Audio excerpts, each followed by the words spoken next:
The first case study I'd like to look at is the Dell newsletter. What I like about this is that it works when the images are disabled. It has a prominent call to action, especially in the subject line there, and it's got an in this issue so that you know that there's desktops, laptops, services, all the information about that in the newsletter, and you know that whether the images are working or not. There's nothing critical hidden in the image that isn't actually communicated when the images don't work either. A second case study is the Brisbane Advertising Association. Again, I like this because it works when the images are disabled. There's a prominent call to action, as in buy tickets now, and all the important details are there, whether the images work or not. And again, if the images do work, it just adds a little bit more to the visual design, but again, there's no critical information in there that you're not going to see if the images are blocked. This is an example of how not to do it, but I'm sure you're familiar with seeing this in your inbox quite frequently. It's amazing how often it happens, but yeah, that's how not to do it. All right, part 2 of the presentation today, smaller considerations. So I'll be looking at repeating the call to action, putting the users in control, and providing alternate contact details. Okay, the goal is for the reader to follow your call to action regardless of what that is.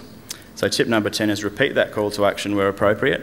Use the headline, use the main message, use the side column, or use the in this issue submenu.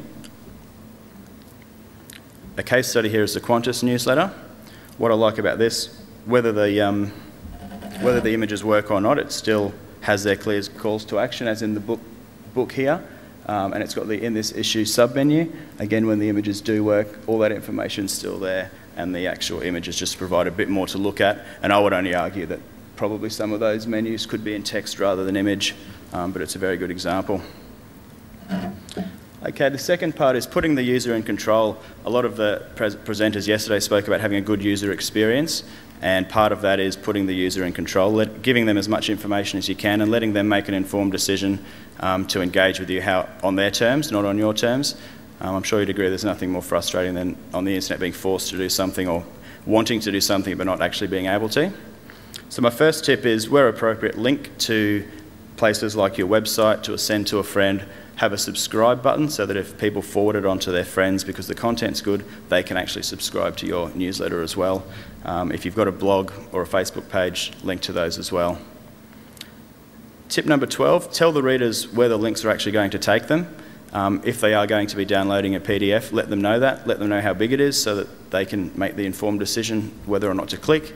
Another example is if you're going to take them off to a different site like YouTube, let them know where the link's going to take them.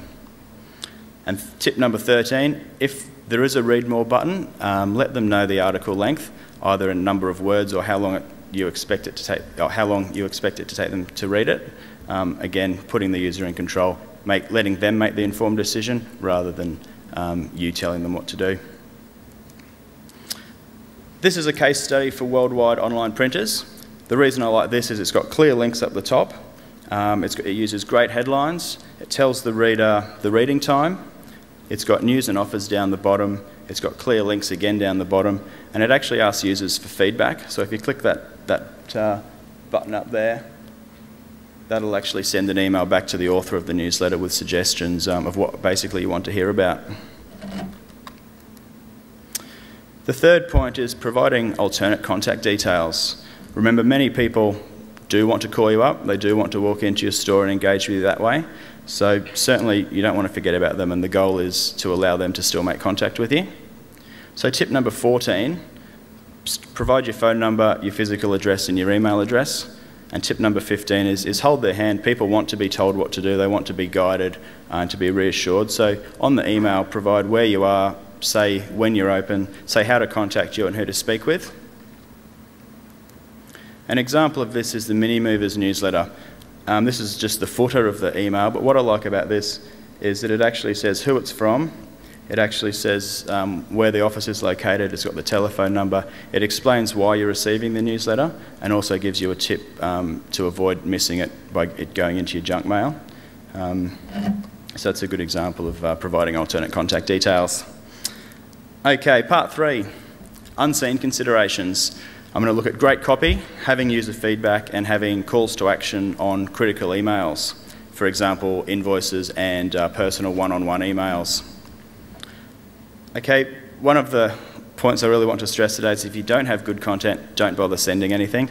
As I said in the start, those stats say that if people have previously received an email and found it valuable, then they're much more likely to open it again. The same goes in reverse. If you send an email that doesn't have great content and they've wasted their time by clicking on it, chances are they're not going to open it again, or worse still, they're going to unsubscribe. So the goal is to provide good value for the reader's time. After all, you're asking them to commit a couple of minutes of their day to reading your newsletter. You better make it good value, or else I don't think they'll be coming back.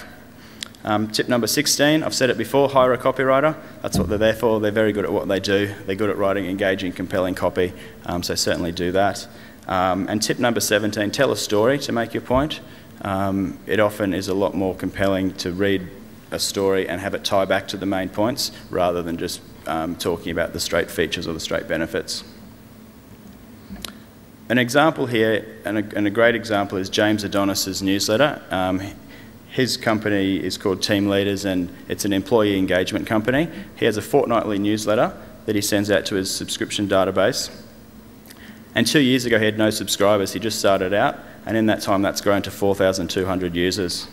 It's growing at 100 to 200 subscribers a month, and that's purely organic. That's people forwarding his content around to other colleagues who have then subscribed themselves. He gets a 30% open rate, which is great, a 20% click-through rate, and every time he sends a new email, he gets a new business inquiry. So in his words, it's his most effective and cheapest marketing tool. The second case study is Crikey. Now here's a great example of having great content. It's a daily newsletter that goes out to 53,000 people in Australia, and it's got a phenomenal 80% open rate. And remember, this is a daily email. So it just goes to highlight the point that if you've got great content and people want to read it, then there's no limit on how frequently you can communicate with your database. It's amazing because he's got twice the industry average of click-throughs on the ads, and people actually pay to receive this newsletter too. So great content really is the key to having good communication. Again, it comes back to great content and made easy for the user. It often comes up whether or not to use text or HTML on your emails, and there's no hard and fast rule here. It certainly helps to ask your readers. It's a personal preference, and most email products these days will allow you to send an HTML version and also a text version. Often text is perceived as less salesy. It seems more personal. It's actually easier to edit. But on the other hand, HTML is more visually appealing, more professional, has a greater impact, and more people are looking at the images and are much more comfortable receiving HTML emails. So again, it's a personal preference thing. The second part of the unseen considerations, getting user feedback. We've spoken about it a bit today, but know your reader, know your audience. The goal is to engage them and to deliver great content. Tip number 18 is to monitor your content's popularity. People will tell you what they want to be reading about with their clicks. Use the statistics packages and the reports that come with these email marketing products, because you'll be able to tell what content that you've written people actually want to read. That's the first example on the left there. And secondly, use the stats in terms of open rates and everything like that to test subject lines. Send out different versions of the subject line and see which one gets a higher open rate. Gradually you'll learn what works best for your business. And again, there's no hard and fast rule. It just comes down to testing and measuring with your specific database and your contacts.